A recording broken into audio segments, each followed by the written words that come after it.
台防务部门11号声称，解放军山东舰航母编队当天沿所谓海峡中线以西，由北向南穿越台湾海峡，台军全程紧盯。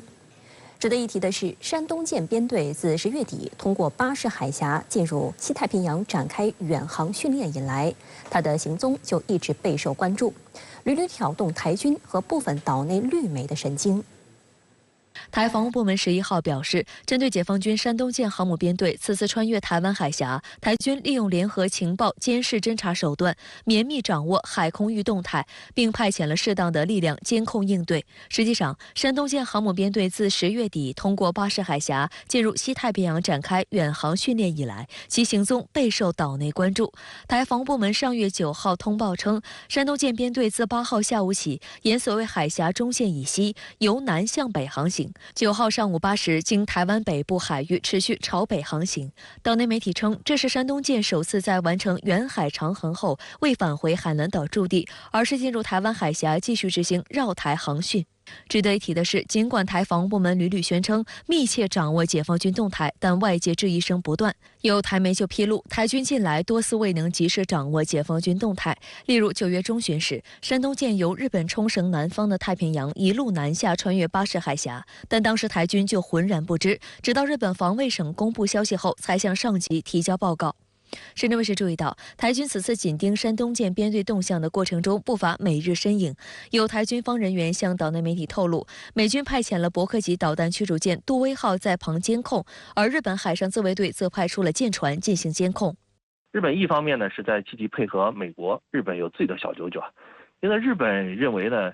如果中国大陆呢在台湾海峡力量呢越来越强的话那对它呢。 就会形成了更大的威胁，这也就能够看出呢，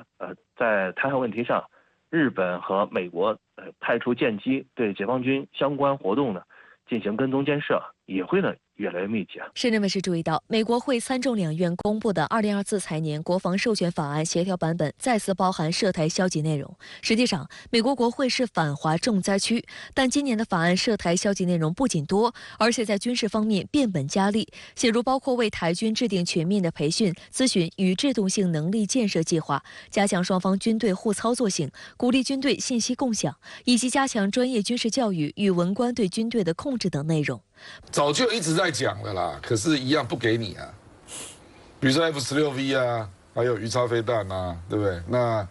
明年又传出说要卖台湾增程飞弹，总额是172亿台币啊，那就是要我们先付钱。 清华大学新闻传播学院院长周庆安向深圳卫视表示，美国立法机构加紧推出对台军售的一系列的法案，体现美方在中美关系中的两面性。一方面，美国总统拜登与中国元首在旧金山达成了一系列的合作协议，但另一方面却又屡屡践踏中国红线中的红线。这种小动作也不能阻碍中国国家统一的这个决心和这个维护领土完整的这个意志，所以我想这种小动作从长期来看，大家都会知道这是不得人心的，也是无法阻碍历史进程的。 外界注意到，美国也认为赖清德和萧美琴的双独组合可能在台独的路上飙车，导致美国战略翻车，因此由战略学者首先施压。美国研究台海问题重量级学者葛莱仪、白杰西、柯庆生近日在《外交事务》杂志共同发表文章，呼吁赖清德若胜选，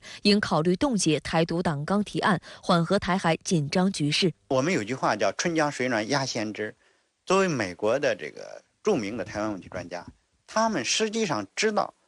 台湾问题的症结在哪里，台海地区这个形势不稳定的根源在哪里？那实际上就是由于民进党它有一个台独党纲。文中还画出红线，表示不管谁当选下一任台湾地区领导人，应该避免做出挑衅举动，例如进行更改台湾名称投票、修改领土范围等谋求台独的小动作。而且你进去看一下这篇文章，不是。绝对不是什么断章取义片段的问题，因为他除了讲到台独党纲之外，他还提到这个美国对台政策的边界，就是这个避免让人误会这个会跟台湾建立正式的关系或者军事同盟，甚至里面下手下很重视，还批评了过去几年绿营一直很努力在操作一些说这个美国的政界啊有承认台湾为主权国家的主张。观察指出，葛莱仪和白杰西曾在美国国务院公职，柯庆生目前是美国国务院中国协调办公室顾顾问。这3人联名发文具有多重意涵：第一，表明美国外交战略学界对自称为务实的台独工作者赖清德若当选可能造成台海危机保持警觉，冻结台独党纲无疑是化解危机的有效方法之一。第二，此前美国在台协会主席罗森伯格就强调不支持台独，格莱伊等人的文章是把罗森伯格说法具象化，反映了美国官方的想法。第三，表明民进党政客惯用的抗中保台牌已不受美方的欢迎。从赖清德开始参选以来不管是透过一些学者智库或者是一些外媒，那么美国的依赖论一直是环绕不去的。假使民进党继续执政，